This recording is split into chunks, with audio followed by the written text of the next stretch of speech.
Oh, Yojimbo's so gangster, look at that. Oh. Ooh. Yeesh. What's up everybody, how's it going? Welcome back to this commentary playthrough of the Final Fantasy X Pbirdman mod.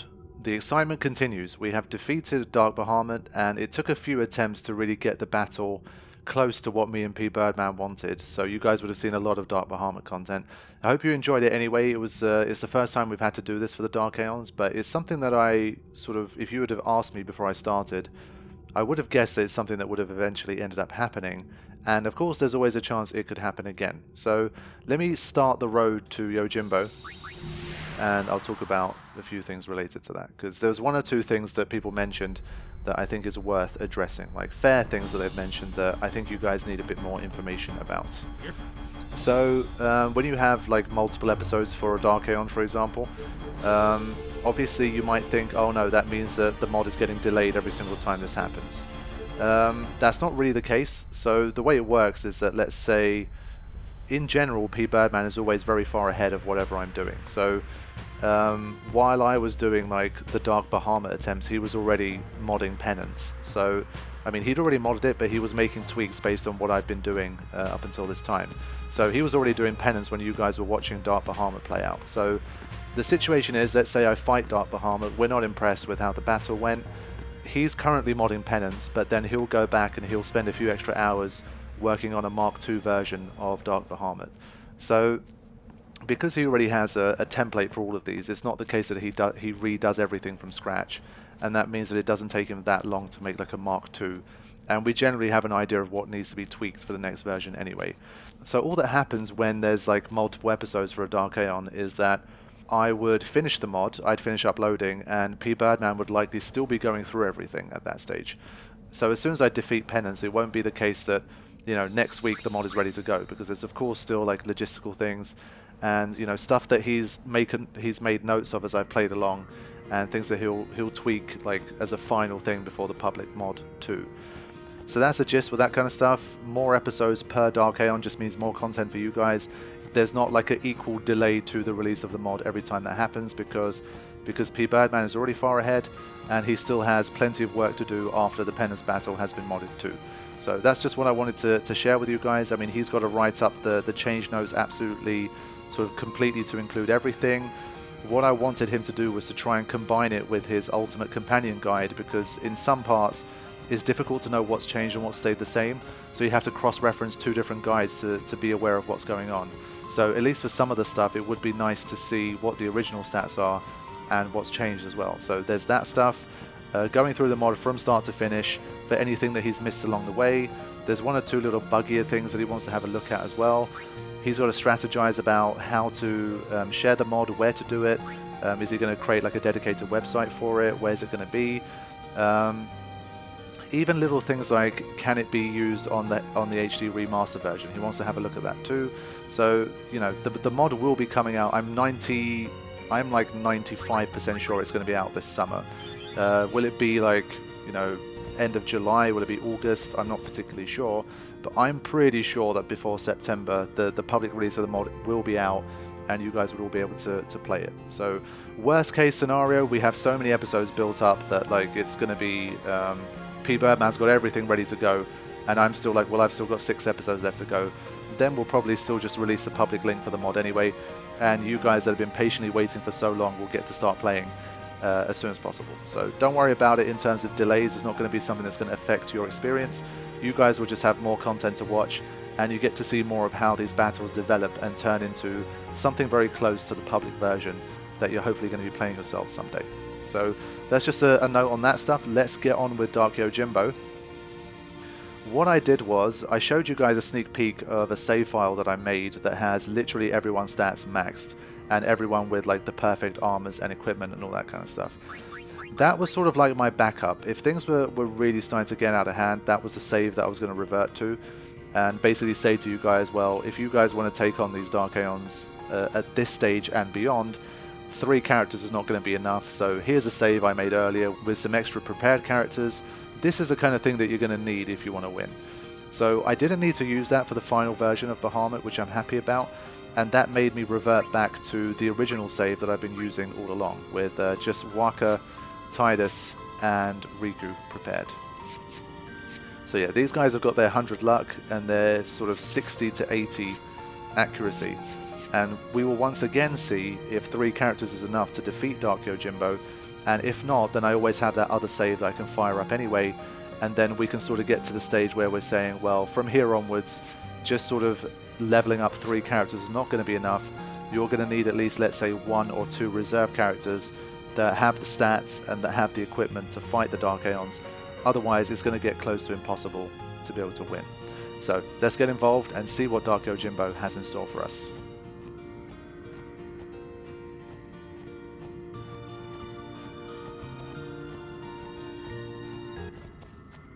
I mean, due to the nature of it being 5 battles already, this is going to be like a multi-parter, I'm pretty sure. I mean, even if each part took 15 minutes, that's already a very long time. And that's like, if I win first time and everything took 15 minutes per battle, that's like the limit. But I don't think that's going to happen.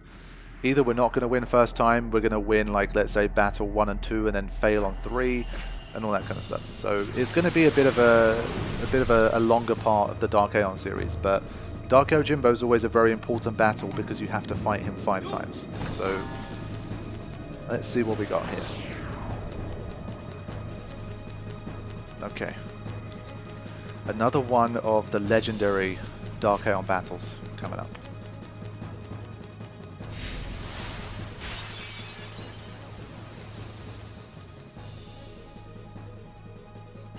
Okay. Let's begin. Same old story. So he even began with like 10% overdrive before I did anything. Come on, man. That's not fair. That does not bode well, because the entire like Dark Yojimbo battle kind of hinges on 2 things. Can you survive Wakizashi, and can you deal with Zanmato? So can you kill him before he uses it, or can you summon an Aeon Shield before he does? So I've been liking using this first, I think.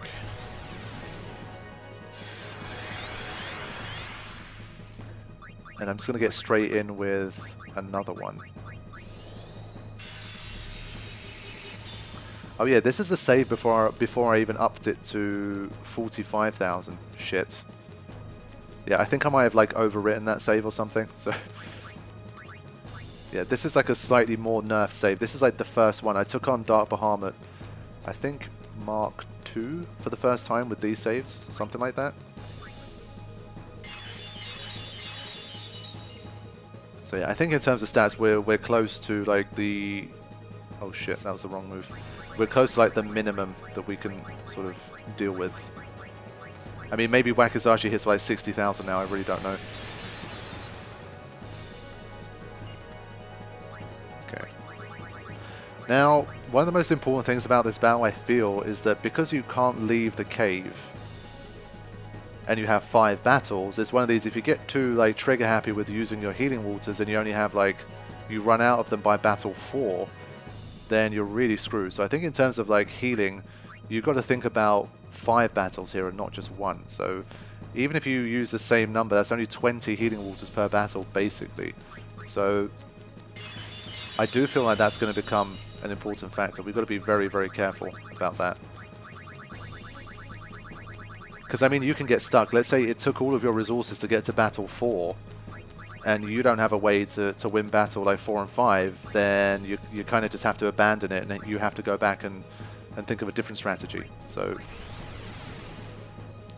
I think the name of the game is to try and be very efficient, especially in the early battles. Don't waste too much healing items, because you're going to need those later on.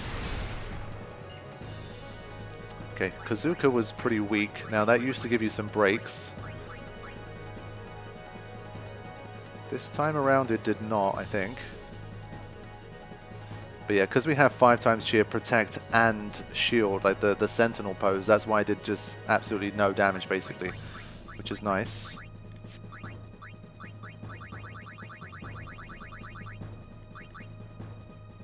So let's get up to that, close to maximum HP, and get rolling.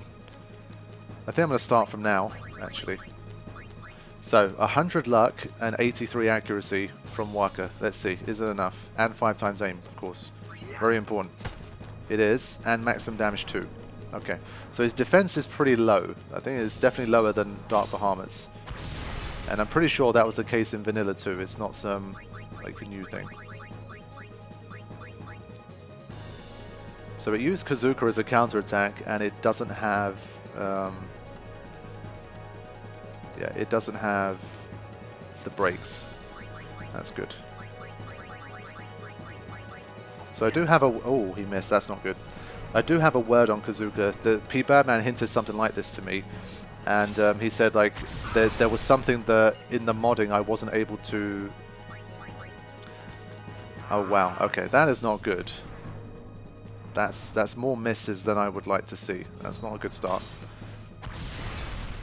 So yeah, with this Kazuka stuff, he was saying that he encountered an issue where, for some reason, due to the way Kazuka is coded, no matter what he tried, he couldn't get rid of this Kazuka counter. And he said the only way for me to remove it as a counterattack would be to literally undo all of the other modding that I did for this battle. So this Kazuka counterattack that you see, like, after every move, it's not intentional. It's like a weird side effect of the modding that he did. But for that reason, I think that's why he's removed the brakes, because it would be absolutely incredibly annoying if he counterattacked with something that gave you, like, brakes every single time.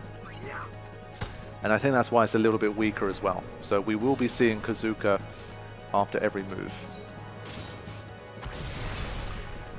He said to me, if it's something that completely ruins the battle, I can try and have a look and see what I can do, but it seems like he'd effectively have to start from scratch. It's this weird sort of modding related issue that he couldn't find a way around, unfortunately. But he said hopefully, like all the other stuff, the rest of the modding will be good enough that this will be like a sufficiently minor side effect. Daigoro level 1. Ooh. Nasty. Daigoro level 1 takes away all of your MP. It used to be a petrification move. I'm going to roll with Turbo Ethers now because Daigoro is a regular attack. I can't be using like elixirs and shit for regular attacks. So yeah, aim of the game is efficiency here. Wait, is he power broken? Shit, I think it carries a break. That's not good. So did the Kazuka really end up breaking, or was it Daigoro? Yeah, I think it was Daigoro. Ooh, okay. Nasty. Yeah, missing is not good, man, because again, it charges that overdrive. And Zanmato is literally the most dangerous thing about this battle, because even in vanilla, it dispels auto life. So you can't just like roll with your little Mega Mighty G and just hope to survive. It's not going to work. We have to bring in... Ooh, great Jishin. Whoa. Now that is a badass move. Holy shit. I think it has some delay too, because he got the next move. Wow, okay. So that was a show of force there. And, yeah, curse too. Wow. Okay, carry some delay. So we've got some turns to recover here, which is nice. What's interesting to me is that the overdrive gauge looked like it went down a bit. Is that what Great Jishin does? I do wonder where he got the name from. Maybe some of you guys will recognize where that name might come from, but I haven't. Interesting. Pbirdman is a guy, he likes to research his names and that kind of stuff, so that's always cool. Oh, he did it twice. Come on, that's surely just bad luck. No way. Don't start this shit again. Oh man, we've had 2 people KO'd already. This is horrible.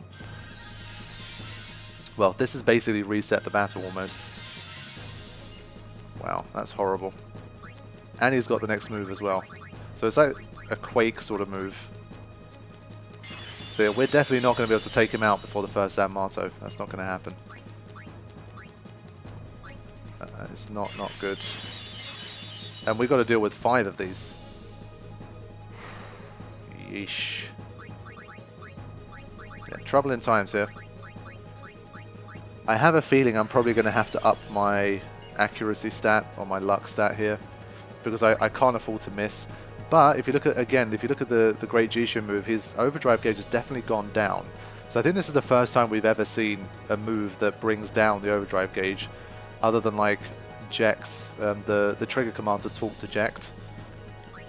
That's really interesting.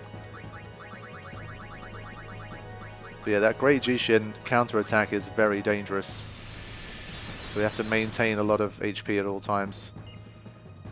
Let's get that in trust.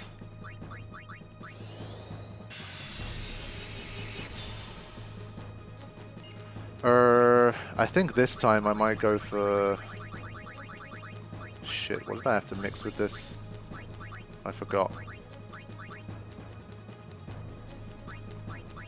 I started using this more regularly. I've got level 1 Kisa in my mind, but I think that might be for Eccentric. I'm just going to mix in one of these and see what we get. Final elixir. I think that's it. Yeah, that's what we need. I'm gonna basically, this battle gives you a lot of time when you're not attacking. So for that reason, Tyus has got all of his buffs, so he can go, even though he missed. So we've got the Kozuka counter-attack, and then we have the Great Jishin one flying in now and then as well. So a lot to think about here. But I've got to get my 5x aim back, or I don't even have a chance of hitting this guy. But at least I know I won't see the Jishin attack if I don't attack him. It's a bit like the Meteor move from Bahamut. And well, plus we don't have a regen problem at the moment either. So in the name of efficiency, we can take things fairly easy for now. We don't have to do anything insane. It's aim number 3. Riku has not got a turn in ages. And because of the fairly low defense, we don't have to heal like constantly.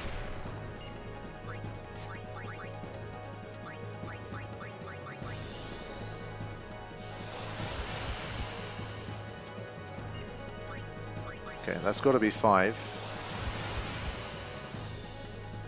And I think leaving 1 auto life is good as well, but this evasion is pretty...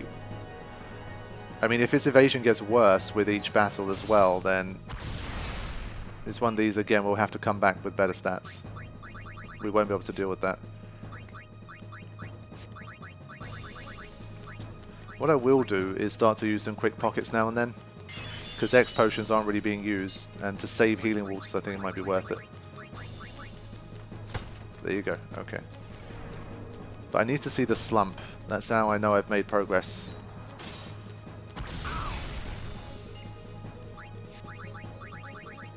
I might not attack with Riku,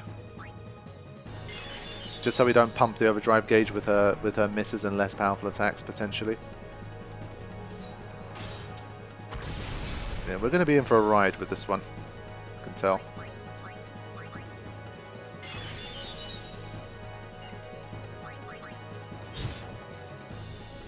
Yeah, hit rate seems to be looking about 50-50 to me. Kind of similar to Dark Bahamut Mark 1. I mean, I could even start using things like Curaga just to not use any items at all. That's possible. It's rare that I use it because it's a slow move. But even Waka missing that much with 5x aim is concerning. Yojimbo's always been an evasive Aeon, but this is like next level. If with 100 luck and 65 to 85 accuracy we're still not there, I can't really recommend these stats to fight this guy. Because I mean, this is only battle 1, remember, it's going to get faster and faster and faster. So I'll probably see what I can do for this particular session. This will be like an episode's worth, and we'll see how we manage with this sort of healing. You know what? And then, with these sort of stats, we'll probably hit a brick wall, and then I can come back to the next session with a greater level of accuracy. But Tyus is hitting more frequently than Waka, which is weird. I can only imagine that maybe we got some wither problems happening again, maybe. I mean, Waka should be hitting more reliably than Tyus, for sure.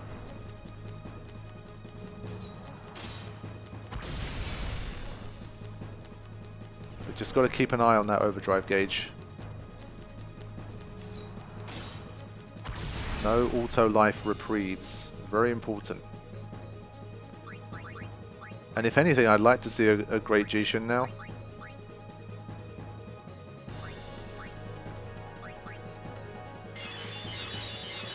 This would be a good time for it. Just bring down that overdrive gauge a little more. Ah.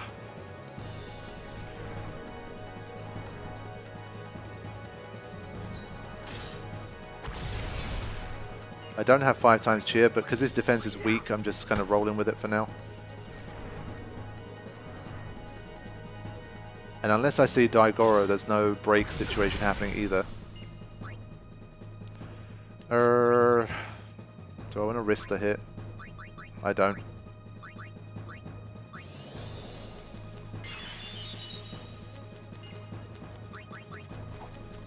No. It really is looking like about 40%. 35 to 50%.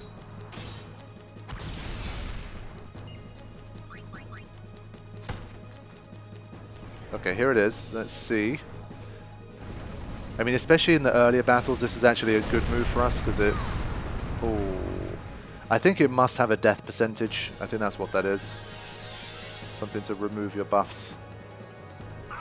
Oof. Horrid combination.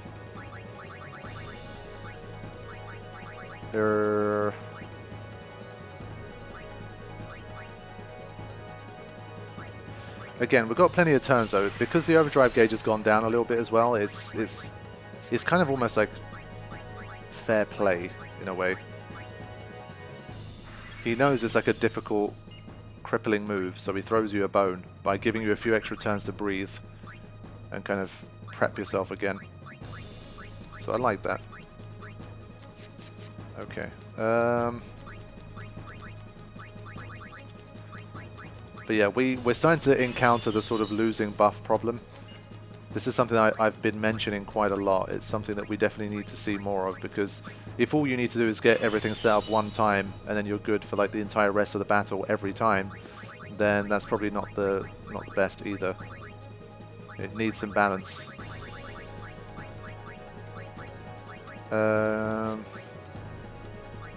I guess I'll still give Riku the double HP. I won't be using her to attack for the rest of this battle, basically.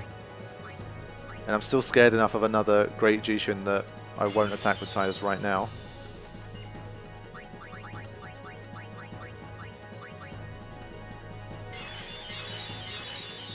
I mean, to be honest, he's still not even slumped over yet, so this is not good at all. He must have more HP than Vanilla 2.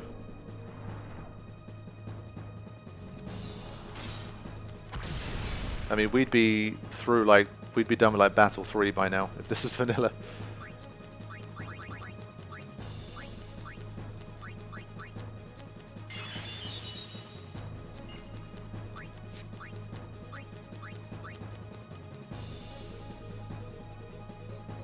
Since this is like attempt 1 of the first session, I'm not going to try and be like super duper efficient. I just want to win a battle or two for now. That's like main priority.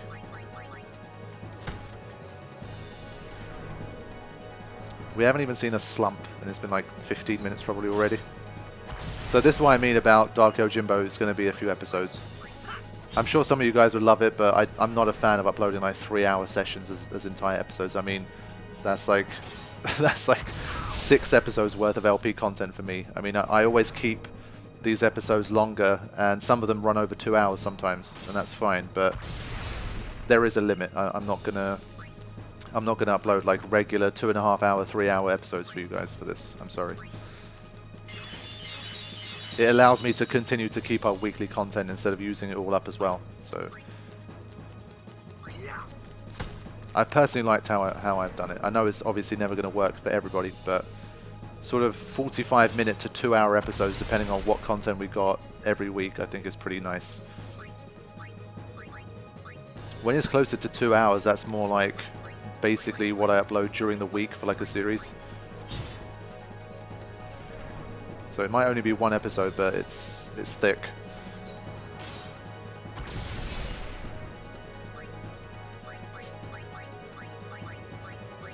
So these are still like little efficiency moves I'm trying to make, because Riku can't attack right now anyway. I'm not going to mess too much, but that overdrive is coming. So at least once you get to Dark Yojimbo stage, the most likely outcome is that... Oh, you see his overdrive went down there, you see that? Oh, okay. So if you see the overdrive gauge go down, you know that the Jishin's coming. Okay, we all survived it this time. It does anywhere from like 15 to 43,000. I'm not... Oof. Good grief. I'm not particularly savvy to what's going on there, but again, because the overdrive gauge went down, you can't get a Great Jishin and then a Zanmato back to back. So this is what I mean about him at least sort of helping you out. But repeated Wakizashis are very dangerous. That went critical. So this is just about as bad as it gets at the moment. But still, we have time. Oh, come on now, you're just being rude. Okay. Yeah, Tidus is the only one left that can attack here.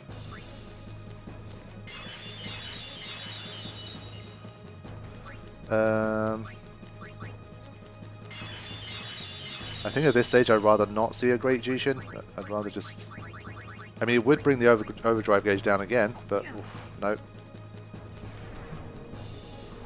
I have to bring Yuna out now. And this is the crux of the battle here. So at the very least, it looks like you're going to need Yuna like on point, otherwise you're going to struggle. Because you have to block that Zanmato, you do not have a choice. No aims and he still managed it, that's nice.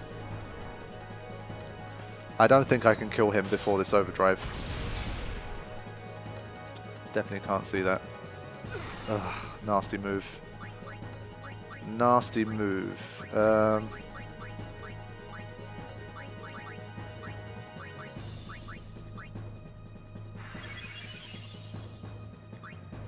In case we see a Great Jishin, we've got plenty of turns here, so I'm going to try and get some more attacks in, actually. I don't want the Great Jishin to wipe me out, so... try and stay ready for it. Riku's still in danger, but I'm going to take a risk here.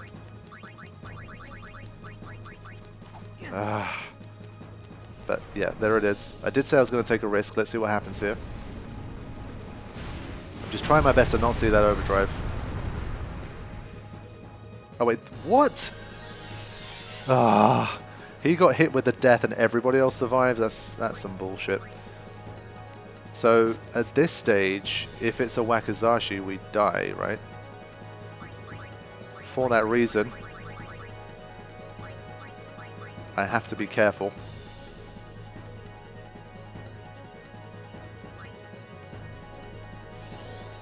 Wakizashi kills everybody here, because all of our buffs are completely gone. Yep. It might still be game over, depending on what the turn order is here. That Great Jishin attack is pretty horrific. So the risk I took hasn't paid off. Let's keep trying here.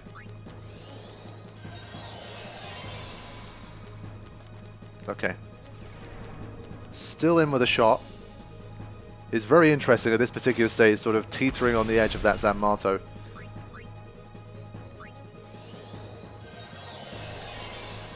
I mean, the trouble is the overdrive gauge still isn't charging very fast. It's like we only have one full overdrive here, which kind of sucks. If it's a Wakizashi, I think it still dies. Yeah. Random variants might save him, but it's unlikely. Yeah. Okay. Auto Phoenix kicked in. Now...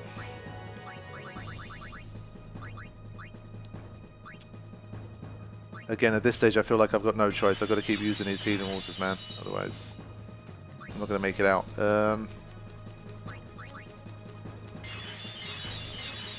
So this whole thing will give me one more set of turns before the overdrive. So I'm going to wait here.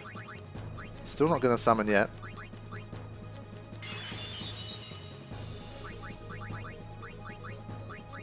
I'm going to prep myself for the return.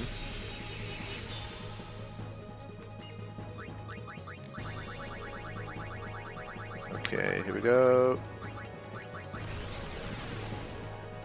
Again, it's another one of these where, like, if you use eccentric or something, you die too often for it to matter anyway. So now we have to just hope we survive this next turn, which I'm pretty certain we can. Even if this goes critical, we got 5 times cheer, so it's not going to kill us. Yep, okay.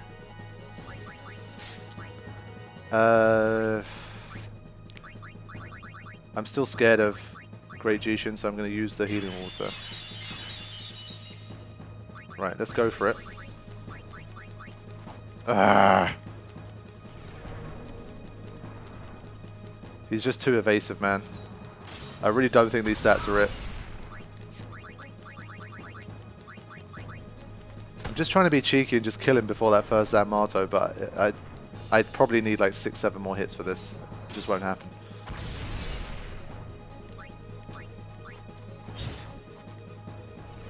Okay.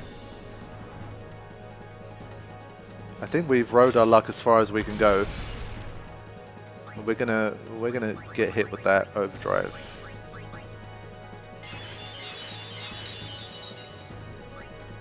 Okay. If Tice gets KO'd here, I basically lose. So if I do the attack, it does Great Jishin. Okay, we made it.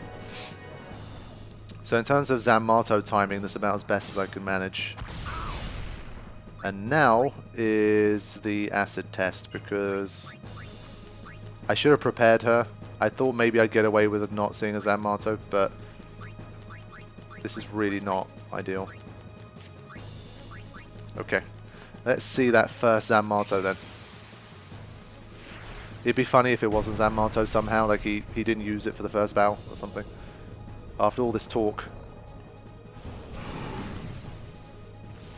But I never forget the day when I found out that you could survive Dark Yojimbo's Zanmato with your Aeons because of the shield ability and how it reduces the damage. Because his one does numerical damage, and so it's something that you can survive if you have high enough HP. Okay, busts out a regen, of course he does. Dark Aeon's got to benefit from that big HP, man. Here we go. The Mighty. If you guys have never seen it, I would strongly recommend you to check out the Zanmato related video on the channel. I've got a move called the 3 Deadliest Moves in Final Fantasy, which features Zanmato, unsurprisingly, and then like an in-depth breakdown of how Zanmato works. So if you guys have never seen that, they're pretty entertaining, different kind of videos, and I definitely recommend you to see it. But there you go, 51,000 there. But your characters, I don't think they can pull off the same thing. It would be interesting to know if like the Sentinel stance from Mega Mighty G can somehow like circumvent that, but I very much doubt it. Now, I'm going to let him get away with a healing move or two. Trouble is, again, Yuna doesn't have auto haste, so it means we have to survive 1 turn, which is a problem. Now, let me try and dispel. That's nice. But Kazuka's going to kill Yuna if it hits her, so we've got to be super careful. Unless, does she have max defense? Maybe she does, actually. But what we can't do is risk a Great Jishin here. Yuna's got to stick around. So let's give her a light curtain. Just doing my best to keep her alive here.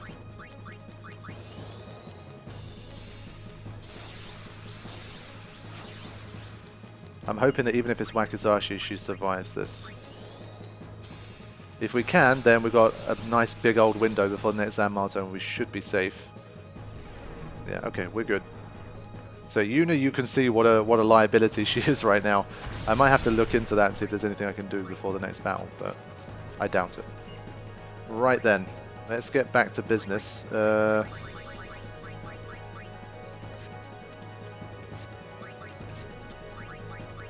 It's annoying because the Jishin attack has a death element to it as well, and it's like, is it worth going for the big buffs? I'm not going to use any more healing waters. I'm going to do my best to manage without at this stage. Like, if I got to use Curaga, I'll use Curaga. But I'm taking it easy here. I'm going to entrust to Riku.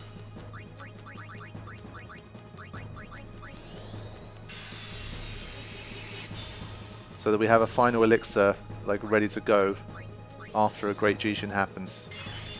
So it's the first time you've seen Curaga be used regularly in a Dark Aeon battle. Can't be too many more hits left here, surely.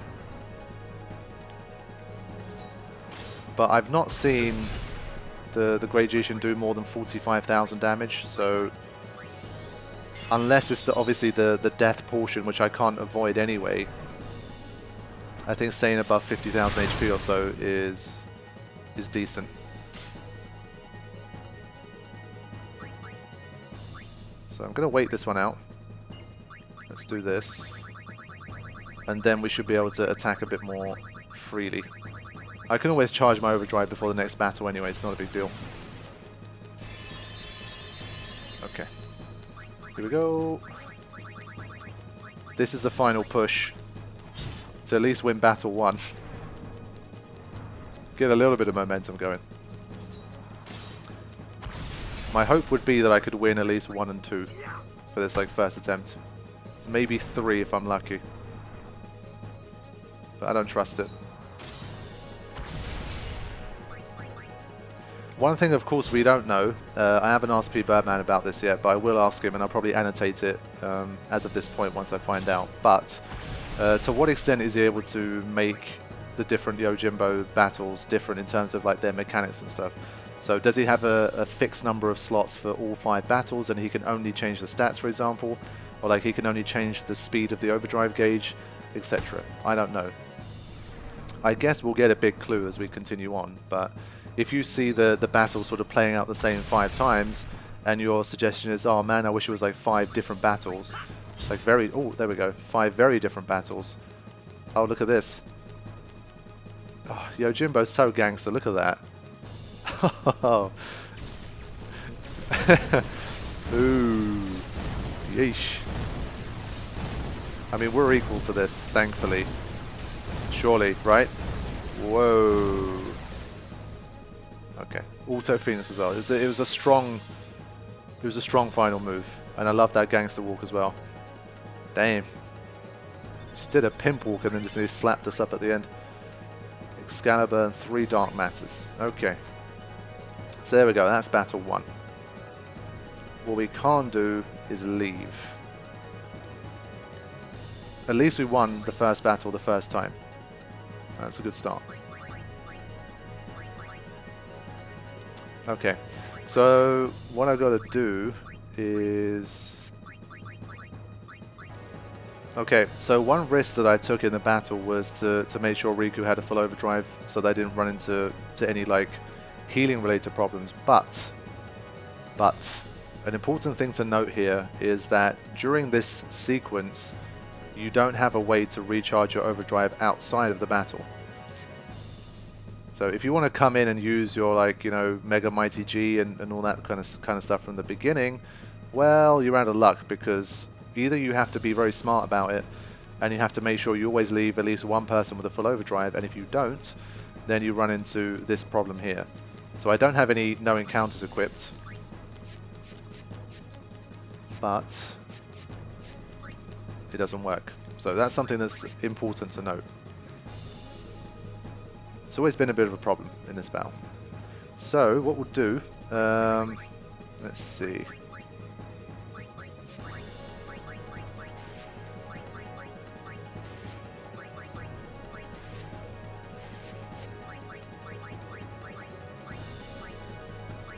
Okay, I think we need to give Yuna's armor something here. She needs help. I do have an extra Tetra ring here. I think I can put an auto haste, I think.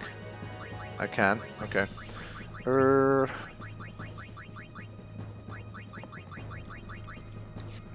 I think I'm going to take this one, and I'm going to add the auto haste to it.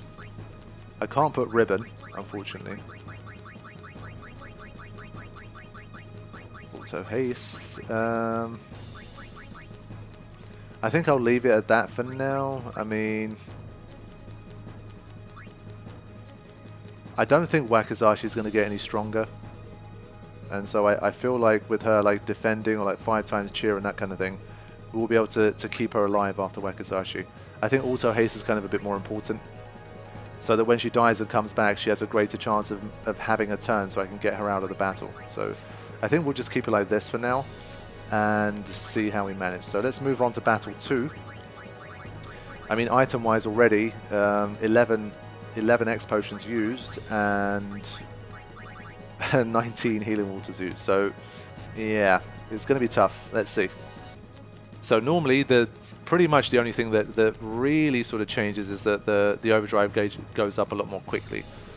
But what else has Pbirdman done? Let's say every battle he's plus 10 more evasive. That plus the increased overdrive speed already puts us in a very bad situation. So yeah, I mean, even this second battle, I'm like 60% on winning, I would say. I think I've got a strong chance still because battle 2 out of 5, but we shall see. Okay, here we go. Time for battle number 2. This time though, we have no full overdrives to work with, so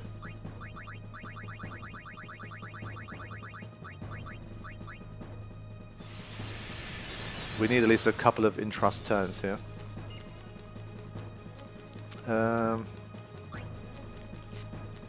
I guess instead of wasting a turn on like Mega Mighty G, I could auto life here myself.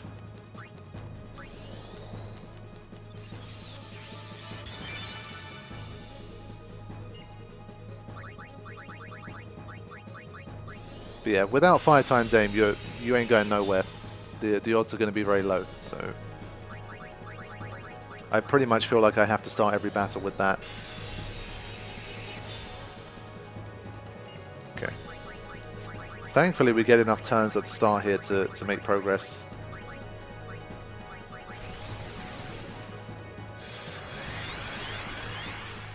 Okay.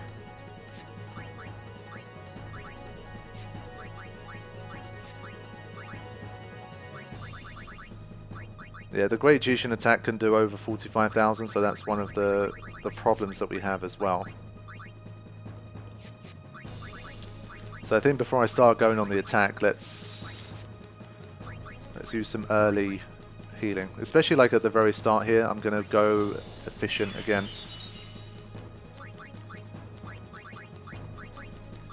I've got MP to burn still, so I should be okay. Right, opening with Kazuka. Should be exactly the same. I don't think it's going to magically start having breaks now. I think this Kazuka's pretty much going to be this way for the rest of the battle. Okay. Let's have a second auto life here.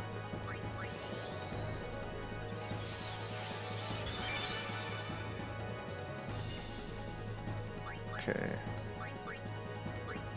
I think... Does she even have Entrust? She does. I think I might just do this. And it gives me a... I can buff her in advance, which should help.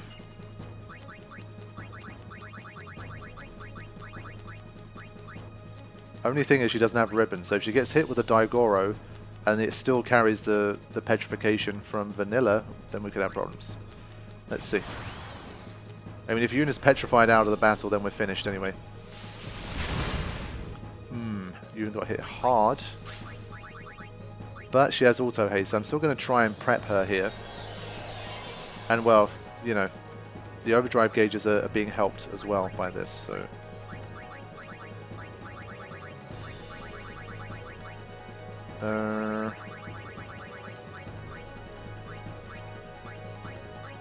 I think once I throw on a few...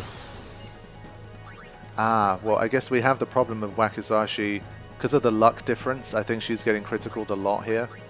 There's that problem. So I think pretty much any time there's a Wakizashi, she won't be able to survive it. I think. We'll find out soon. I think the odds of it going critical are just too high. Because Yuna's luck is at base.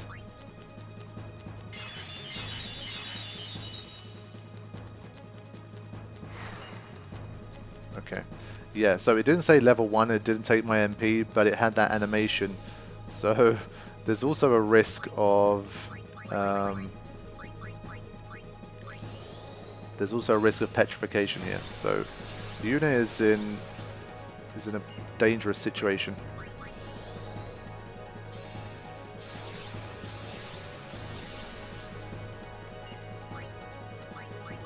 But I've tried my best to prep her anyway, because I mean we are 100% guaranteed going to need to use Yuna in this battle. So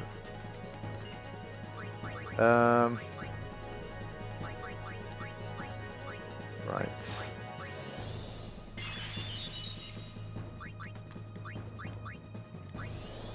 We have plenty of turns here, so let's just go.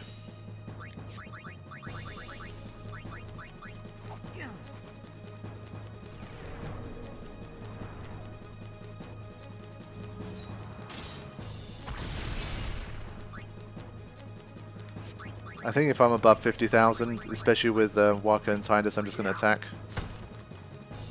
Because they can still hit for max damage, so it's worth it.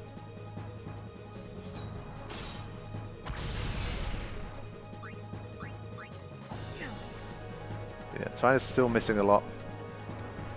This battle is Tidus' turn. Previously, Waka was missing a bit more than I'd like. Now it's him.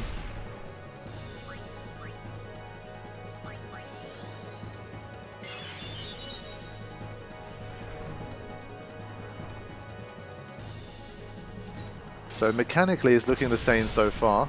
I'm not seeing anything different. I mean, then again, Daigoro actually is not level 1 anymore, so maybe he can change the moves, which is promising. So every battle you might be seeing something you haven't seen before, which is nice. And it's what I'd like to see as well. Instead of like 5 pretty much identical battles where it's just a different race at speed in terms of race against time.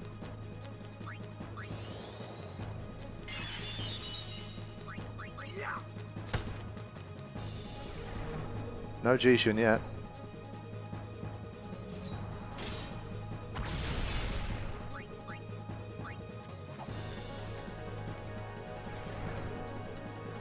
But that Kazuka counter just eats away at you over time.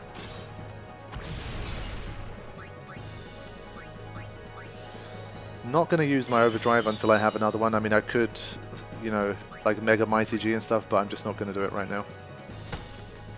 Because these overdrives are not easy to come by.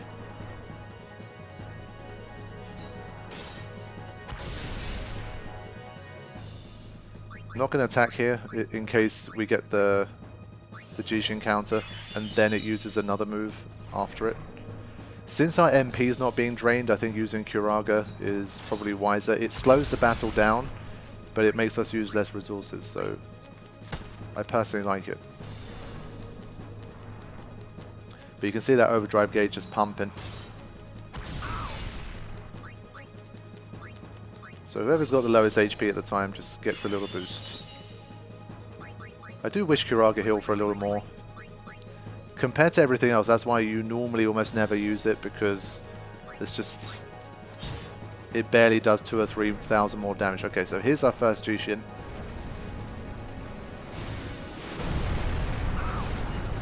Okay.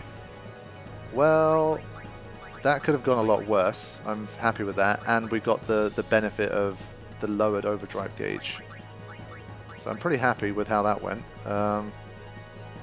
In case it's Wakizashi next that really drains us out, let's do that. Level 2. I'm going to check for some... yeah, okay. Magic Break, Mental Break. There you go. So that's what level 2 can do.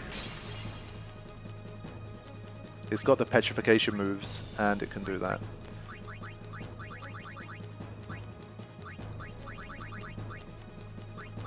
Unfortunately, we'll have increasingly less and less reprieve from like the lowered overdrive gauge because it's going to just charge more and more quickly. But do I risk it? Nah. I don't want there to be another Great Jushin. I'm going to use Quick Pockets here. Okay. And I will use a Healing Water just to speed things up a little.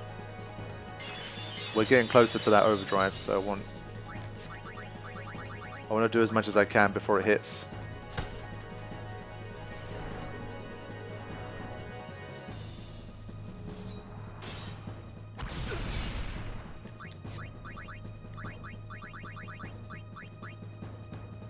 Yep. Tyre's just missing a lot.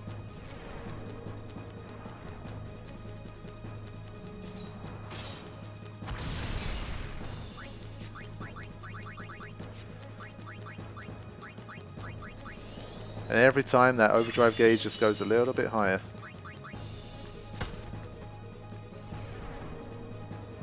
I think if I decide to boost some stats, I'm definitely going to get Titus and Waka to the same accuracy. Maybe push them both to 100 or something. You see though, he's missed like, I think he's, has he hit at all yet? I don't think he has. Maybe Daigoro withers your accuracy a bit as well, I don't know. Because last battle, there were times where he hit multiple times in a row, so I'm not entirely sure at the moment. So yes, we're now in the danger zone. The death zone. Loads of turns here, so the odds of seeing a Jushin are quite high. We're going to push it to the overdrive anyway. Any extra hits is a bonus. There you go.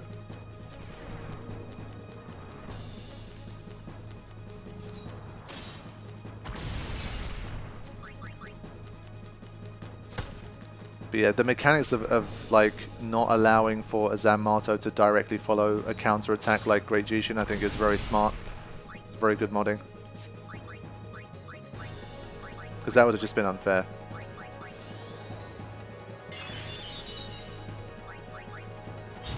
Okay, now he's starting to hit, that's good. All this extra damage.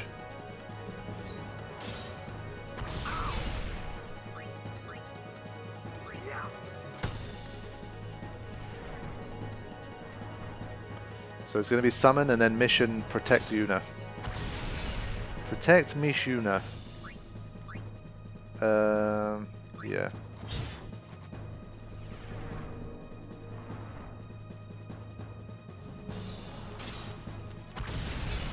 Right. Oh, he slumped. Nice. Here we go. Do I go Yojimbo versus Yojimbo? I'm just worried that it like counters first or something. I don't want to get myself caught into that kind of loop, so I'm not going to do anything too sexy here. Just summon Valifor and shield.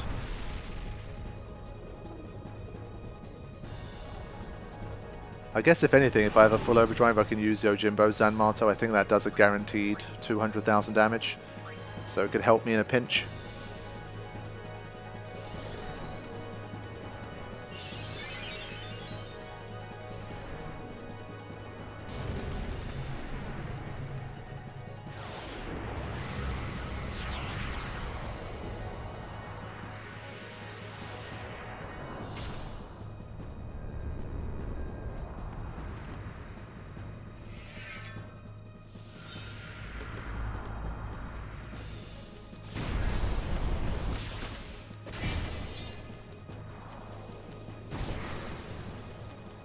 Identical damage to last time.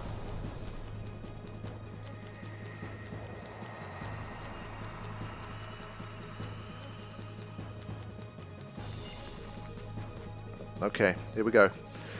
Back on the field. This one of those I kind of want to attack, but I don't want to see the Great Jushin, so I won't.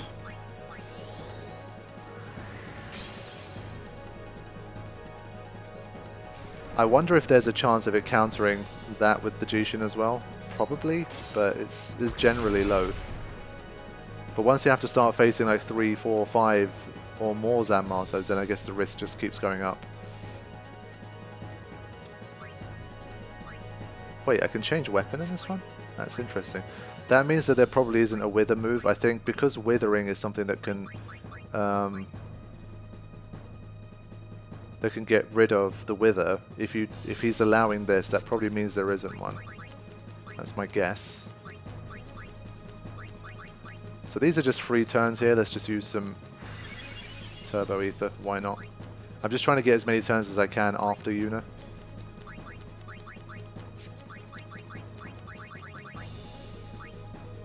Yeah, this is too quick. Let's just do this.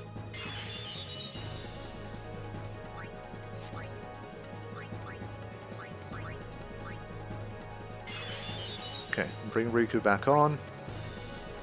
And now it is back on. So let's see if we can get enough hits in to kill it before the second overdrive. Depends on our luck with the Jishin, but we'll see.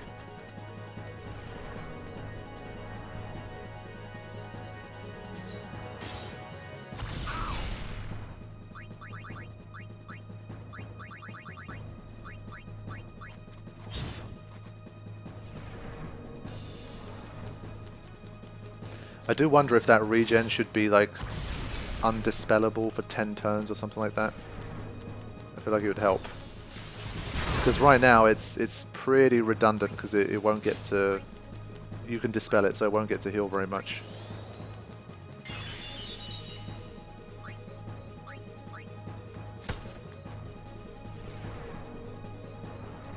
But remember, this is still only battle 2 out of 4. Once we've completed this one as well, we're still only 40% of the way there. So a lot can still happen. If there's one thing that Pbirdman battles teach us is to not get complacent against like big, dark, dangerous enemies. Here I kind of want to use a final elixir.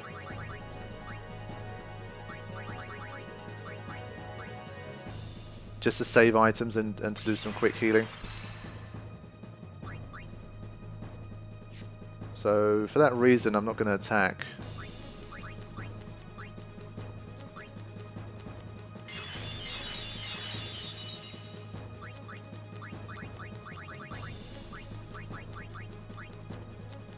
So let's just wait for this. Yeah, okay. Well, this is even more reason to do that. Let's do it. Just get everyone nice and quickly back up to speed. And it's good because I still have another overdrive and 2/3 in the bag, so it just makes me stronger for the next battle as well. Let's go.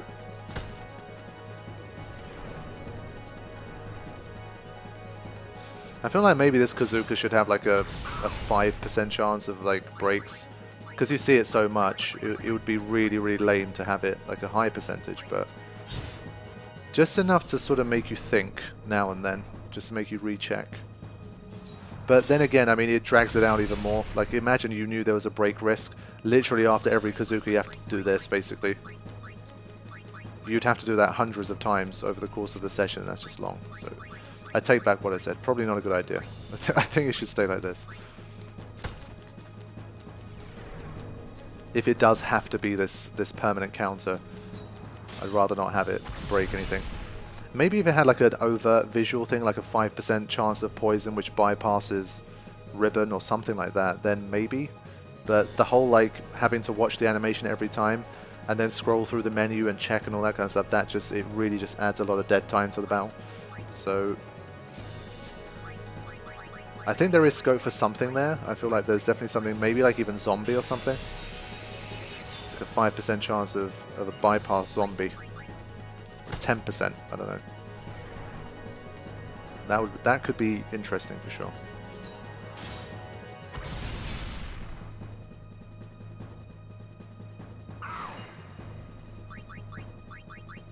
I feel like Daigoro can do more damage as well, personally. I'd like to see it do more like 15, 18,000. So at the moment we're handling business. There's nothing immediately of concern at the moment. But only 2 out of 4. And if I can win this battle, I would have conserved a fair bit of resources as well. I barely used much of anything, so that's good.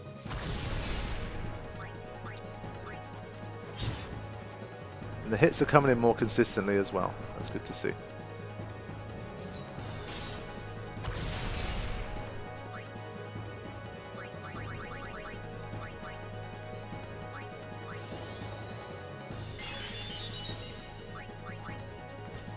Ah.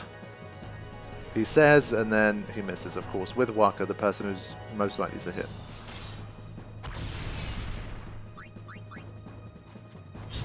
There you go. I think the Great Jishin percentage is probably good too. I mean, there are times where you feel like it should happen more often, but then I imagine what would happen if it did.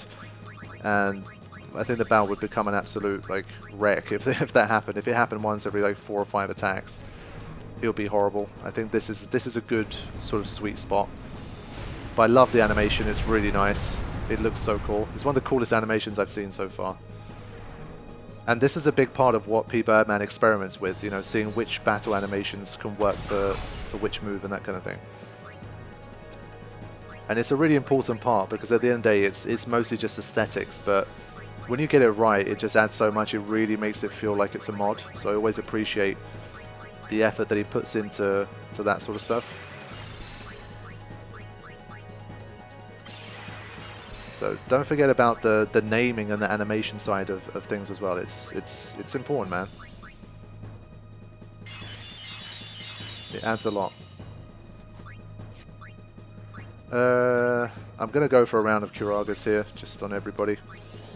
Still doing my best to conserve those healing waters and X potions. At least for like the final battle, I can just go ham and just go very quick on that stuff. Because we just have to get quicker and quicker as time goes on. But this isn't helping. Yeah, that wiped away all of my healing. That's great. I'm going to do one more round of this and then attack.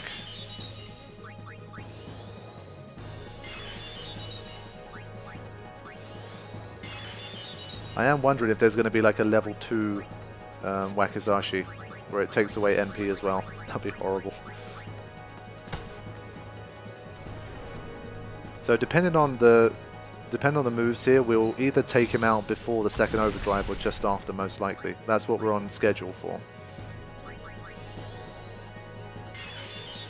But at least more overdrives on the way as well, which is good.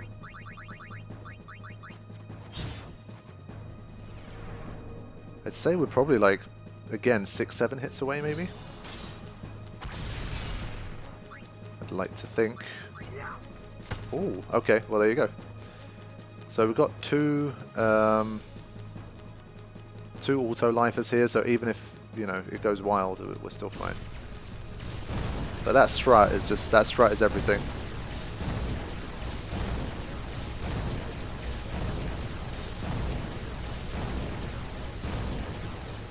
It's definitely very powerful. You've got to be so careful with that one. Again, imagine if you don't have break HP limit. I still fail to see how you can handle these without break HP limit, but it's worth thinking about. So there we go. That's battle number 2. What else is he going to be mixing in at this stage? I mean, this was a very efficient battle. We're actually up on in terms of explosions because we won some. And we have 74 healing waters. That leaves us an average of 25 for the 3 remaining battles, which is nice. I can't help but start to feel that sense of like quiet optimism that maybe we can win here.